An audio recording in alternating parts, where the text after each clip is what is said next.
लोकसभा चुनाव हारने के बाद डॉक्टर संजीव बालियान का ये पहला इंटरव्यू है। चुनाव क्यों हारे, जबकि आपने तो चौधरी अजीत सिंह को हराया, कादिर राणा को हराया और 8.5 साल सेंट्रल मिनिस्टर रहे। क्या इस बार जाट आपके साथ नहीं थे क्या? संगीत सोम से आपकी अदावत क्या है? और 24 में ठाकुर राजपूत क्षत्रियों की नाराजगी की वजह से आप चुनाव लूज किए। जो पंचायत हुई उसमें कहा गया कि भाई संजीव बालियान ने ठाकुर कैंडिडेट संगीत सोम को विधानसभा में हराया, तो इस बार हम जाटों को सबक सिखाएंगे। जब मैं पश्चिमी उत्तर प्रदेश में घूमता हूं तो एक सवाल होता है कि ये भूपेंद्र चौधरी और संजीव बालियान की जोड़ी ने ना भाजपा को डुबा दिया पश्चिम उत्तर प्रदेश। कहा जाता है कि प्रदेश अध्यक्ष भूपेंद्र चौधरी को डॉक्टर संजीव बालियान चलाते हैं। लोकसभा चुनाव हारने के बाद डॉक्टर संजीव बालियान का ये पहला इंटरव्यू है। तो पहला सवाल बनता है डॉक्टर साहब कि चुनाव क्यों हारे, जबकि आपने तो चौधरी अजीत सिंह को हराया, कादिर राणा को हराया और 8.5 साल सेंट्रल मिनिस्टर रहे। देखिए, चुनाव जो है वो समीकरणों का खेल है। ठीक है, ऐसा नहीं कि मैं 2019 में जीत गया तो चौधरी अजीत सिंह बड़े नेता थे, हारने के बाद भी मेरे से बड़े नेता थे। ऐसा नहीं था कि उन्हें हराने के बाद मैं उनसे बड़ा नेता बन गया। तो चुनाव तो समीकरणों का है। और उत्तर प्रदेश, बिहार, ये नॉर्थ इंडिया की राजनीति जाति आधारित राजनीति है। आप कितना भी अच्छा काम कर लो, जाति धर्म का तड़का यहाँ पे लगता ही लगता है। हाँ। तो इसके बहुत से कारण हैं।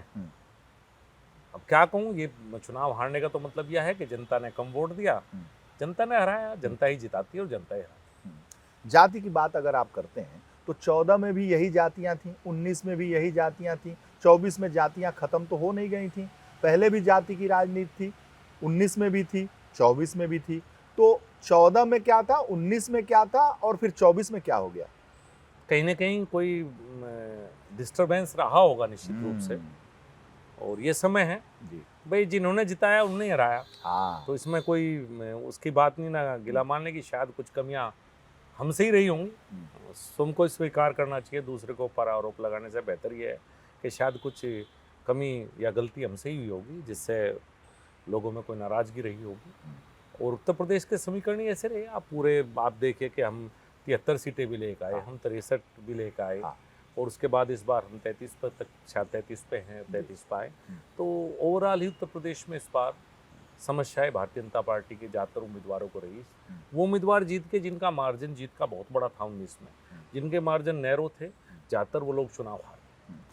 क्या इस बार जाट आपके साथ नहीं थे क्या? नहीं, मेजोरिटी ने तो मुझे ही वोट दिया। अगर आप गांव के हिसाब निकाल के भी देखें तो मेजोरिटी कहेंगे। देखो, डिवीजन तो हर जगह होता है, लेकिन मेजोरिटी वोट मुझे ही मिला। भाई, समाजवादी पार्टी के जाट नेता हरिंद्र मलिक को आपसे ज़्यादा जाटों ने वोट किया? नहीं, मुझे ऐसा नहीं लगता। जो गांव के, चूँकि हर व्यक्ति एनालिसिस करता है गांव के हिसाब से, जातियों के हिसाब से, तो ज़्यादा वोट मुझे ही मिला जाता। आपको मिला। तो 1 साल से ज़्यादा हो गए चुनाव के रिजल्ट निकल के, आपने आत्ममंथन किया होगा, आप डॉक्टर भी हैं। तो मंथन में क्या निकला? कौन सी कमी रह गई? पार्टी की कमी रह गई, आपकी कमी रह गई? तो हो गई तो 1 साल तो बहुत होता है ना मंथन के लिए। क्या निकला? पूरे उत्तर प्रदेश में अगर आप देखें 7 से 8% वोट कम हुआ है भारतीय जनता पार्टी पूरे उत्तर प्रदेश में। ठीक, वो मेरा भी हुआ है और वो मुझसे लेके और लखनऊ तक सभी का हुआ है जी। तो इसमें अलग से मंथन करके शायद मैं कुछ ना निकाल पाऊँ। जब पूरे प्रदेश में एक ट्रेंड रहा है कि 7 से 8% सब कम हुआ। जो 7-8% से बड़ी जीत वाले थे वो जीत गए, जिनकी 7-8 से कम जीत थी वो चुनाव हारे। डॉक्टर साहब, एक चीज़ आप नहीं बता रहे हैं, लेकिन इसका समाज में बहुत हल्ला है जाति को लेकर। कहा जाता है कि 14 में, 19 में ठाकुर बिरादरी आपके साथ थी, राजपूत क्षत्रिय आपके साथ थे, तो आप चुनाव जीते। और 24 में ठाकुर राजपूत क्षत्रियों की नाराजगी की वजह से आप चुनाव लूज किए। नहीं, ये एक बहुत से कारणों में से एक कारण हो सकता है। अभी भी मुझे बहुत वोट मिला है, ऐसा बात नहीं। क्षत्रिय समाज का, राजपूत समाज का बहुत वोट मुझे मिला है। ऐसा नहीं कि मुझे वोट नहीं मिला। हाँ, कुछ समस्याएं कुछ जगह पर रही हैं, लेकिन सिर्फ यही कह देना कि इस कारण से चुनाव आया, वो ठीक नहीं है। और भी कारण वो। 14 में ठाकुर पूरी तरीके से आपके साथ थे? हाँ, 14 और 19 में एक तरफा पूरे प्रदेश में ही। आप सिर्फ मुझे मत टारगेट कीजिए, आप पूरे प्रदेश का सिनेरियो लेकर चलिए। तो ये सच है कि जो डिवीजन हुआ वो सब जगह हुआ है। तो पश्चिमी उत्तर प्रदेश से आवाज उठी थी जाट वर्सेस ठाकुर और ठाकुरों की नाराजगी। बड़ी साफगोई से डॉक्टर साहब आप बात करते हैं, आप जाट हैं, और जाटों की जो सबसे खासियत, हम लोगों ने, पूरब के हम लोग हैं, हम लोग जानते हैं कि जाट बहुत दिमाग से बात नहीं करता, दिल से बात करता है। तो मैं उम्मीद करता हूं कि डॉक्टर संजीव बालियान अपनी बात को बहुत दिमाग लगा के नहीं, दिल से ही बात करेंगे, क्योंकि जनता जो आपसे जुड़ी हुई है वो दिल वाली बात सुनना चाहती है। और ये जो कैमरा है ना, वो तुरंत पकड़ लेता है आर्टिफिशियल बात। मैं करूंगा, समझ जाएगा, आपकी भी बात को भी समझ जाएगी और जनता भी समझ जाएगी। तो सवाल ये है कि क्षत्रिय ठाकुर, इस बार उनकी पंचायत हुई जो 14 और 19 में नहीं हुई थी, पंचायत हुई, भारतीय जनता पार्टी के खिलाफ नाराजगी थी, उनको टिकट नहीं मिला था, बहुत सारे ऐसे सवाल थे। ये सवाल भी एग्जिस्ट करते हैं ना। एक तो पता नहीं क्या है, मीडिया के द्वारा या सोशल मीडिया के द्वारा जाट वर्सेस राजपूत या और जातियों का परसेप्शन एक जी। कराया जाता है। जी। प्रदीप चौधरी क्या है जाति से? कैराना से लड़े थे, गुज्जर हैं। राघव लखनपाल शर्मा क्या है जो सहारनपुर से लड़े थे, पंडित हैं। वो ब्राह्मण थे। हमारे मेरठ से लड़े, उन्हें भी समस्या रही। अतुल गर्ग जी वैश्य थे, उन्हें भी समस्या रही। महेश शर्मा को भी समस्या रही। तो इसे दो जातियों में प्लीज मत बांटिए। आप इसे ये भी तो देखिए, आप इन्हें दो में, समस्या तो उन लोगों को भी आई ना, जिस बात की समस्या मुझे आई वो उन्हें भी आई। तो ये नहीं था मामला जो आप कहना चाहते हैं, ये सबके साथ हुआ है। ठीक है, जाटों के साथ नहीं था, लेकिन ठाकुर नाराज थे इस बार। पंचायत हुई उनकी, इससे तो इनकार नहीं कर सकते। हाँ हुई, वो सबको पता है। हुई ना, तो भाजपा के खिलाफ ही हुई ना। हाँ ये सबको ही पता है इस बात का। तो इसकी पंचायत भी हुई ना। हाँ मैं कह रहा हूँ, ये आपको भी पता है, मुझे पता है, सबको ही पता तो है। इसका इम्पैक्ट रिजल्ट पे पड़ा ना। देखो स्वाभाविक रूप से अगर मुझे 100 वोट मिल रही हैं, 10 वोट नाराज होंगी, तो जिनके बताया ना जो नैरो मार्जिन थे, कहीं ना कहीं तो कुछ कमियां और सब में, लेकिन किसी एक को टारगेट करके इस वजह से आ रहे, वो मैं नहीं चाहता है कहा जाए। हाँ, ये आपका बड़कपन है। लेकिन जब जो पंचायत हुई उसमें कहा गया कि भाई संजीव बालियान ने हमारे ठाकुर कैंडिडेट संगीत सोम को विधानसभा में हराया, तो इस बार हम जाटों को सबक सिखाएंगे, यानी संजीव बालियान को खासकर सबक सिखाएंगे। तो वो आपके खिलाफ गया। तो राघव ने किसको हराया? प्रदीप चौधरी ने किसको हराया? महेश शर्मा जी ने किसको हराया? अगर यही बात होती, पहली बात तो ये थी कि मैंने कभी किसी को नहीं हराया। मैं भारतीय जनता पार्टी का जो भी उम्मीदवार रहा हो, कभी भी अपनी पार्टी से खिलाफ नहीं गया। ये कहना अगर कोई भी कहता है गलत है। और यहाँ वहाँ के लोकल स्तर पे सबको पता है कि मैंने हर विधानसभा चुनाव, चाहे 17 हो या 22 हो, और सभी का पूरे दिल से चुनाव लड़वाया। मैंने पार्टी से कभी गद्दारी नहीं की। और ये सिर्फ मेरा कारण नहीं था, अगर मेरा कारण होता तो मेरे तक सीमित रहता। ये कारण फिर मैं कह रहा हूँ कि पूरे उत्तर प्रदेश का था। पूरे उत्तर प्रदेश का था। पश्चिम में संगीत सोम का कहना है कि ठाकुरों को प्रतिनिधित्व ही नहीं दिया गया। गाजियाबाद में ठाकुर एमपी था, लगभग 11 यहाँ से ठाकुर एमपी पश्चिमी उत्तर प्रदेश में होते थे। अगर आप देखेंगे तो किसी को टिकट नहीं दिया गया, तो उसका इम्पैक्ट पड़ा। आप ऐसी बात कहने से पहले खुद भी तो होमवर्क कर लिया करो। 14 तो पश्चिम उत्तर प्रदेश में सीट ही 26 उनका कहना है कि आसपास नहीं उन्होंने तो आपको एनालिसिस करना चाहिए ना। देखिए टिकट तो बदलते रहते हैं। पिछली बार 2 योजना से बिजनौर में जाट चुनाव लड़ते थे। राजा भारतेंदु जी 2014 में सांसद बने, 2019 में चुनाव हारे। इस बार चंदन चौहान लड़े, चेंज हुआ ना। हाँ। तो ये तो पार्टी की कई बार चेंज होता रहता है। मैं नहीं कह सकता क्योंकि मैं ऐसा करने वाले में से नहीं हूँ, लेकिन पार्टी हर चीज जाति के एंगल से शायद पार्टी नहीं देखती। तो ऐसे तो बिजनौर भी चेंज हुआ, उसका तो कोई जिक्र नहीं हुआ। तो मुझे कोई बात पसंद नहीं है तो मैं कुछ मुद्दा बना दूं, ये बना दूं, एक अलग बात है। मैं किसी के बात पे जवाब नहीं देना चाहता। मैं जो भी हुआ, जैसे भी हुआ, हो सकता है बहुत से कारण रहे हो, मैं उन कारणों में नहीं जाना चाहता। संगीत सोम से आपकी अदावत क्या है? मुझे नहीं पता। तो वो तो खुलेआम आपके खिलाफ बोलते हैं। अब उसकी इच्छा है, मैं क्या कर सकता हूँ। पहले तो दोस्ती थी, हम एक पार्टी में थे। कभी दोस्ती नहीं रही। एक पार्टी में थे, ठीक संबंध थे। वो तो वही बता पाएंगे उन्हें क्या समस्या। मुझे कोई समस्या नहीं रही। उनको समस्या है ना, होगी तो वो जाने, उस बात को वो जाने। आपके चुनाव में सहयोग नहीं किया उन्होंने? जिस बात का आपको पता है वो क्या करवाना चाहते हो आप मेरे से। कुछ बातें आगे के लिए भी रहनी चाहिए। आगे के लिए रहनी चाहिए, बात सही है। दुख और दर्द तो है, स्वाभाविक रूप से हारने का दुख तो होता ही है।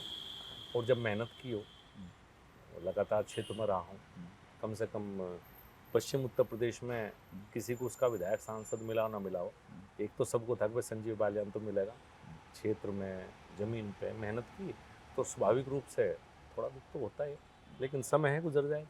मैं संजीव बालियान के घर जा चुका हूँ, उनके क्षेत्र में जा चुका हूँ, और जब मैं संजीव बालियान के घर गया था तो सुबह के 6 बज रहे थे और संजीव बालियान 100 लोगों के साथ 5:30 बजे से वॉक करने निकले थे।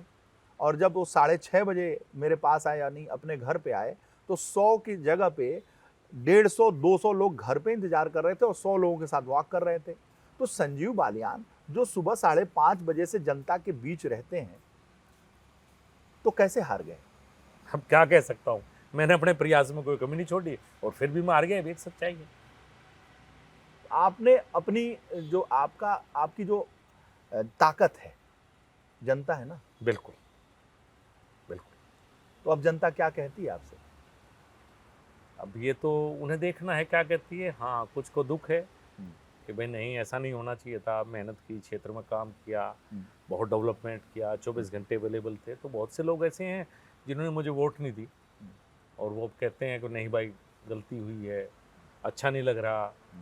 कोई भी बात होती थी, मुजफ्फरनगर के रिश्तेदार सब, पूरा पश्चिम उत्तर प्रदेश मुजफ्फरनगर आता था, रिश्तेदारी ढूंढते थे संजीव बालियान के पास लेकर चलो।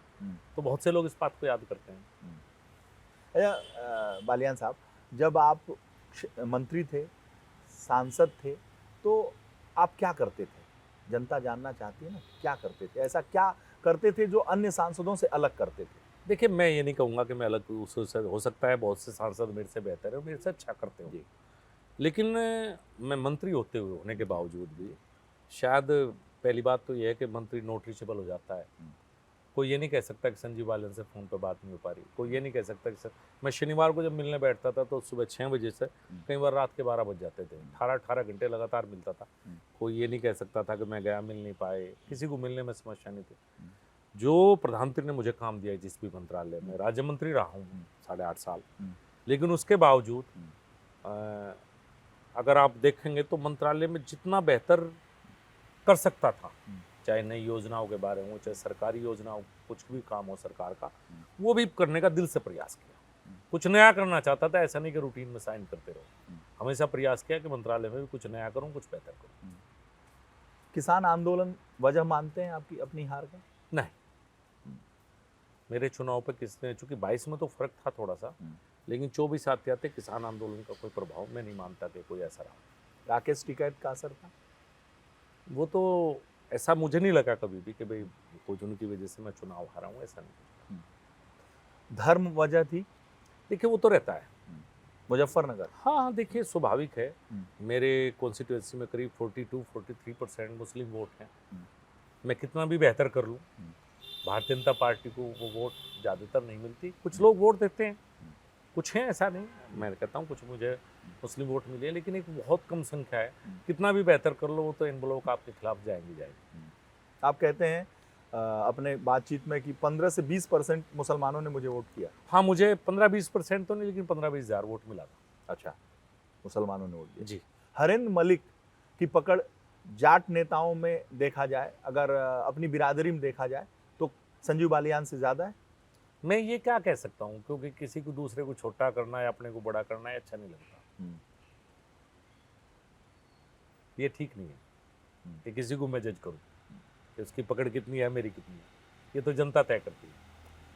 यूपी में प्रदेश अध्यक्ष जाट और जाट केंद्रीय मंत्री संजीव बालियान और अगल बगल के जाट इलाके, दोनों की परम दोस्ती, फिर भी हार।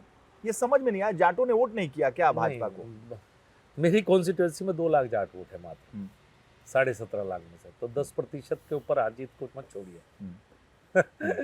मैंने बताया ना, मेजोरिटी मुझे ही मिला वोट। भूपेंद्र चौधरी जाट होने के बाद और आपके मित्र होने के बाद वोट कन्वर्ट नहीं करवा पाए क्या? देखिए, पहली बात तो भूपेंद्र जी को किसी जाति में उत्पाद नहीं। भूपेंद्र जी लंबे समय क्षेत्रीय अध्यक्ष रहे और प्रदेश अध्यक्ष बनने के बाद लोग उनकी जाति की बात करने लगे। वो ऐसे व्यक्ति रहे जो संगठन के व्यक्ति रहे, उन्होंने संगठन में काम किया, बहुत मेहनत की है, और संगठन में काम की बदौलत वो अपनी जाति की नहीं, अपने संगठन में काम की बदौलत प्रदेश अध्यक्ष बने। तो उन्हें सिर्फ जाति में मत मानिए। तो जाति का कॉम्बिनेशन है, तभी तो उनको बनाया गया ना कि जाट नाराज हैं इसलिए एक अध्यक्ष बना दिया उससे जाए? ज़्यादा ये है कि वो बहुत अच्छे कार्यकर्ता थे उत्तर प्रदेश में, हम्म। पार्टी के संगठन के बहुत बड़े उन्हें ज्ञान था, शायद इसलिए बने, न कि जाति की वजह से। एक जब मैं पश्चिमी उत्तर प्रदेश में घूमता हूँ तो एक सवाल होता है कि ये भूपेंद्र चौधरी और संजीव बालियान की जोड़ी ने ना भाजपा को डुबा दिया पश्चिम उत्तर प्रदेश में। चलो जी, अगर कोई ऐसा कह रहा है तो मैं क्या कह सकता हूँ। देखिए, राजनीति में ग्रुप्स होते हैं, राजनीति में कोई इस कैंप से जुड़ा होता है, कोई इस कैंप है कि इसे मना भी करो तो भी हैं। तो शायद किसी को कष्ट हुआ उस बात से, किसी को कष्ट हुआ होगा उस बात से, जरूर निश्चित रूप से। अगर कष्ट हुआ होगा तो उसका कष्ट मैं दूर नहीं कर सकता, उसका कष्ट उसे मुबारक। हमारी मित्रता थी, है और रहेगी। कहा जाता है कि प्रदेश अध्यक्ष भूपेंद्र चौधरी को डॉक्टर संजीव बालियान चलाते हैं। गलत बात है। मुझे पश्चिम से अलग तो नॉलेज भी नहीं है बहुत ज़्यादा, और मेरे सांसद और मंत्री बनने से पहले वो क्षेत्रीय अध्यक्ष थे। उन्हें अगर किसी कॉन्स्टिट्यूंसी के बारे में आप बात करेंगे उत्तर प्रदेश की, नंबर 1 सहारनपुर से शुरू करके और बलिया तक, उन्हें हर बात का ज्ञान है। हर कॉन्स्टिट्यूंसी के जातिगत समीकरणों का उन्हें पता है, कौन क्या है उन्हें पता है। आप उन्हें आज़ादी के बाद से आज तक किस विधानसभा से कौन विधायक रहा वो भी उन्हें ज्ञान है। उन्हें कोई नहीं चला सकता, वे दूसरे को चला सकते, इतना ज्ञान उनके पास। तो आपकी दोस्ती और चौधरी साहब की दोस्ती से लोग जलते हैं। जिसकी इच्छा है वो कुछ करे। राजनीति में एक दूसरे से जलने तो सभी हैं, हो सकता है मैं भी पता नहीं किस किस से जलता हूँ, ये तो काम है, ये तो सबका अपना अपना वो है। लेकिन ये दोस्ती जो है अटूट है। जी बिल्कुल, चाहे कितने भी लांछन लगे। कोई बात नहीं, जिसकी जो इच्छा है वो करो। बहुत सारी बातें, बहुत आक्रोश, लोग कहते हैं कि इन लोगों ने टिकट ऐसे बंटवा दिया, संजीव बालियान जी और चौधरी साहब मिल के पश्चिम में ऐसे टिकट बंटवा दिया है, अपने लोगों का ध्यान रखा और पार्टी का ध्यान नहीं रखा, इसलिए पार्टी यहाँ डूब गई। देखिए, भूपेंद्र जी सिर्फ लोकसभा चुनाव में प्रदेश अध्यक्ष थे, न कि विधानसभा में। हाँ। और पश्चिम उत्तर प्रदेश में एक आध टिकट नहीं हुए हैं, ज़्यादातर लोग पुराने ही हैं जी। तो ये कहना, और मैं तो खुद टिकटार्थी था जी, मेरी किसी टिकट में कभी कोई भूमिका लोकसभा चुनाव में नहीं रही। वो इतना बड़ा चुनाव है, केंद्रीय नेतृत्व तय करता है, प्रधानमंत्री, देश के पूर्व राष्ट्रीय अध्यक्ष, पूरा पार्लियामेंट्री बोर्ड। कोई एक व्यक्ति ये कहे कि टिकट इसने दुआ दिए, इसने दुआ दिए, भाजपा में ही नहीं हो सकता। उसे फिर भारतीय जनता पार्टी का ज्ञान नहीं है जो ऐसी बात कर रहा है कि भारतीय जनता पार्टी में कोई व्यक्ति टिकट दिलवा सकता है। ये फिर उसे भाजपा का वो सही कार्यकर्ता, सच्चा कार्यकर्ता नहीं है, ना उसे पार्टी के बारे में ज्ञान है। संघ के लोगों ने भी हाथ खड़ा कर दिया था क्या? नहीं, क्यों हाथ खड़ा करेंगे? बहुत सहयोग नहीं किया? नहीं, मैं ये नहीं कह सकता सहयोग। देखिए, मैं बार बार कह रहा हूँ कि आप सिर्फ मुजफ्फरनगर की बात मत कीजिए। नहीं, मैं तो पूरे प्रदेश की बात, पूरे सिनेरियो की बात हाँ। कीजिए। नहीं, मेरी जानकारी में आप भी तो बड़े नेता हैं, इसलिए मेरी जानकारी में ऐसी कोई बात नहीं। जहाँ जिससे सहयोग करना था उसने सहयोग। अच्छा, अधिकारियों से जो नाराजगी थी, कार्यकर्ताओं की, नेताओं की, मंडल अध्यक्षों की, जिला अध्यक्षों की, विधायकों की, उसका भी खामियाजा भुगतना पड़ा। अधिकारी बेलगाम है। देखिए, क्या होता है कि जब आपकी सरकार होती है तो आपको फायदा भी होता है, नुकसान भी होता है। तो नुकसान भी हुआ इस बात का। अगर कोई भी अधिकारी कहीं मनमानी करेगा तो कहीं ना कहीं वो पार्टी के ऊपर ही पड़ेगा, जाके किसी व्यक्ति को तो ऊपर नहीं पड़ने का कि भाई। तो अधिकारियों की उस वजह से समस्याएं, इसमें कोई दो राय नहीं रही है ना, रही। क्योंकि उनको चुनाव तो लड़ना नहीं है। नहीं। डंडा वो भाजे, बिल्कुल। अब भुगते विधायक जी, सांसद जी। हाँ, उनके विचारों का हाथ में क्या, विधायक और सांसद को तो बेचारे हैं, उनके हाथ में क्या। कोई विधायक सांसद के कहने से ट्रांसफर पोस्टिंग तो होती नहीं कि वो जिम्मेदारी ले लेंगे बेचारे। कोई विधायक और सांसद के हाथ में तो ये बात नहीं है। विधायक सांसद तो दुखी हो सकता है और गालियाँ सुन सकता है, ये तो कर सकता है, और क्या करें। ऐसी स्थिति नहीं, मैं, आप फिर घुमा के वहाँ ला रहे हैं कैसी स्थिति। मैंने, आपने मुझे बात पूछी तो मैंने वो बात बताई। मतलब विधायक को, सांसदों का नुकसान और फायदा दोनों होता है। अधिकारी बेलगाम है इसमें। मैं क्या कहूँ, उत्तर प्रदेश के जो वर्तमान जनप्रतिनिधि वो बताएंगे, मैं तो पूर्व जनप्रतिनिधि हूँ। अब मैं तो कहीं किसी के ज़्यादा काम किसी के लिए कहता नहीं, तो मैं इस बारे में जो वर्तमान विधायक और सांसद है वो ज़्यादा बेहतर बता पाएंगे। 17 से सरकार चल रही है, 24 में अभी पूर्व हुए हैं आप, तो अपना अभी तो एहसास होगा ना आपको। अभी भी तो लोग आपके पास आते हैं कि भाई पार्टी के वरिष्ठ नेता हैं, जरा पैरवी कर दीजिए। देखिए, मैं अगर ये कहूँ कि बहुत कुछ ठीक रहा, बहुत, ये मिक्स होता है। इसे किसी, इस एनालिसिस को कुछ अधिकारी अच्छे होंगे, आपकी बात सुनेंगे, कुछ अधिकारी भ्रष्ट होंगे। एक ही तराजू पर सबको तोलना वो ठीक नहीं होता। जी। कि कुछ तो भ्रष्ट भी होते हैं, जी। कुछ ईमानदार भी होते हैं, हाँ। कुछ अच्छे भी होते हैं, कुछ नुकसान पहुंचाते हैं, तो ये मिक्स होता है। इसमें कोई इन जनरल नहीं कहा जा सकता किसी बात को। अभी देखा आपने विद्यार्थी परिषद पे जो लाठी चली। दुर्भाग्यपूर्ण है, नहीं होना चाहिए, हम्म। नहीं होना चाहिए। इतना सरकारी अधिकारियों के मन में इतना जरूर रहना चाहिए कि विद्यार्थी परिषद हमारा एक संगठन है, वो हमारे ही छोटे भाई हैं। और विद्यार्थी परिषद से निकले हुए बहुत से नेता इस समय देश में भारतीय जनता पार्टी में, विधायक, सांसद, मंत्री, तो इतना तो हर पुलिस अधिकारी दिमाग में रहना चाहिए। इतना तो अगर इतना भी नहीं होगा तो ठीक नहीं है। इतना डर तो रहना चाहिए कि विद्यार्थी परिषद के ऊपर लाठी चलाने का अंजाम ठीक नहीं होगा। इतना तो पता होना चाहिए सरकारी सिस्टम में। तो उनको तो पता ही नहीं था, मार मार के एकदम बेहाल गलत कर है, वही तो मैं कह रहा हूँ, गलत। तो इतना पता होना चाहिए। अंजाम भुगतेंगे वो। हाँ, कार्रवाई हुई भी है और होनी चाहिए, जो भी हो सकती है। और होनी चाहिए। हाँ, जो भी हो सकती है, जो उनकी मांग रही हो विद्यार्थी परिषद की, हमारे अपने हैं। तकलीफ होता है ना जब ऐसे देखते हैं कार्यकर्ताओं को पिटते हुए। बिल्कुल होता है जी तकलीफ, हमारी तो भाई हैं, हमारे तो परिवार का हिस्सा है। भारतीय जनता पार्टी तो हमेशा इस तरह की पार्टी रही जिसने परिवार का नाम दिया, पार्टी के बजाय परिवार कहा जाता है। यही सब कारण आपको लगता है कि धीरे धीरे इकट्ठा होता है, कार्यकर्ता डीमोटिवेट होता है। विद्यार्थी परिषद वाले भी तो भाजपा भाजपा करते हैं, जिंदाबाद जिंदाबाद करते हैं, तो वो तो डीमोटिवेट नहीं होंगे। तो वो यही सब धीरे धीरे धीरे धीरे धीरे धीरे कार्यकर्ताओं का कॉलर पकड़ लेना, कार्यकर्ताओं को जेल में डाल देना, कार्यकर्ताओं को लाठी से मारना, कार्यकर्ताओं को मुकदमे लगा देने। तो आपको लगता है कि इस तरह की परिपाटी ने पार्टी को कमजोर किया है? अच्छा, एक बात बताइए, भारतीय जनता पार्टी जहाँ जहाँ सरकारें आती है टेंडरिंग हो जाती है, कोई ठेका पट्टा तो देते नहीं सपा की तरह। कार्यकर्ता आ जाओ, चलो तुझे ठेका PWD का दे दिया, तुझे ठेका सिंचाई विभाग का दे गया, सपा में मिलता था, बसपा में मिलता था। भारतीय जनता पार्टी में ठेका पट्टा तो होता नहीं। कार्यकर्ता दिन रात घूम रहा है, सुबह से लेकर गाड़ी, पार्टी का काम कर रहा है। किस लिए?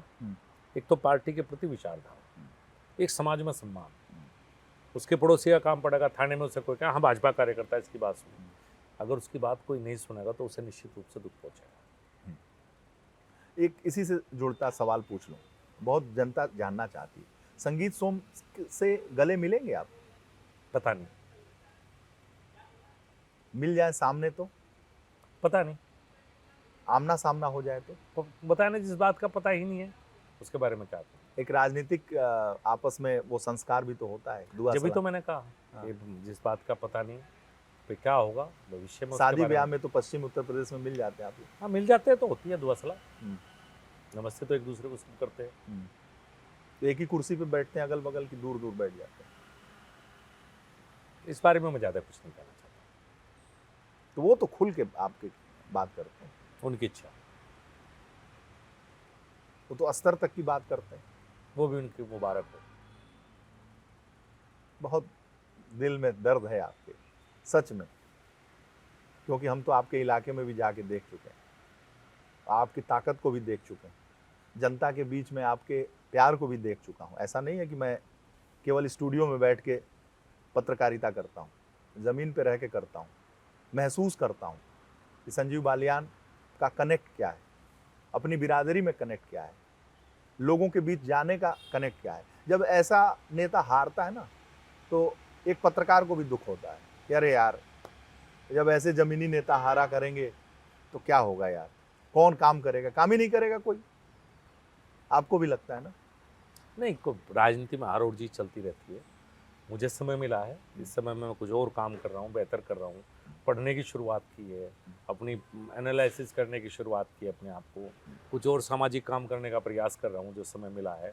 जो देखिए, जनता सुप्रीम है, उसके किसी भी निर्णय पे बहुत ज़्यादा प्रश्न चिन्ह लगाना ठीक नहीं होता। हाँ, जो समय मिला उसका बेहतर सदुपयोग होना चाहिए। इसी जनता यही बनाती है, यही हराती है, तो यही दोबारा चुनती है। 73 नेताओं के जीवन में फेज आए हैं, हार और जीत जीवन का एक अंग है। मैं नहीं कहता कि दुख नहीं होता हार का, लेकिन बहुत ज़्यादा नहीं है। ये है कि ठीक है, आज भी लोगों के साथ हूँ, पास हूँ और समय का बेहतर सदुपयोग कर रहा हूँ। ये डोले सोले भी बना रहे हैं आज। हाँ, पूरे अच्छे काम जो दिल से को जुड़े हुए काम है। हाँ। सामाजिक काम, प्रधानमंत्री हमेशा एक बात कहते रहे, और मुझे अब चुनाव के बाद मुझे बहुत ज़्यादा उस पर सोचने का मौका मिला कि राजनीति के बजाय सामाजिक कार्यों में भी आपको रहना चाहिए। राजनीति तो है, चलोगे, लेकिन हमेशा प्रधानमंत्री कहते हैं कि सामाजिक मुद्दों पर ध्यान दो। तो अब जो सामाजिक मुद्दे उन पर ध्यान दे रहा हूँ, एक मेरी काउ सेंचुरी उस पर काम करता हूँ, कभी आओगे तो दिखाऊंगा, उसके बारे में बाद में बात करेंगे। अभी पीछे से लोगों से बात कर रहा हूँ भाई, पश्चिम उत्तर प्रदेश हाई कोर्ट की बेंच के बारे में बात करता हूँ। कई बार और समस्याएं हैं, सामाजिक समस्याएं, उन पर विचार विमर्श लोगों से करता हूँ। कुछ पढ़ रहा हूँ आजकल, चोचन सिंह को पढ़ रहा हूँ, तो रूरल इकोनॉमिक्स की किताब की शुरुआत की है पढ़ने की, चोचन सिंह ने लिखी है कि रूरल इकोनॉमिक्स। इस तरह से समय और अच्छी चीज़ों में बिता रहा हूँ। क्षेत्र में जाता हूँ तो अब लोगों को पता है काम कम बताते हैं, तो और बातें ज़्यादा करता हूँ घर की, परिवार की, तो समय अच्छा गुजर रहा है।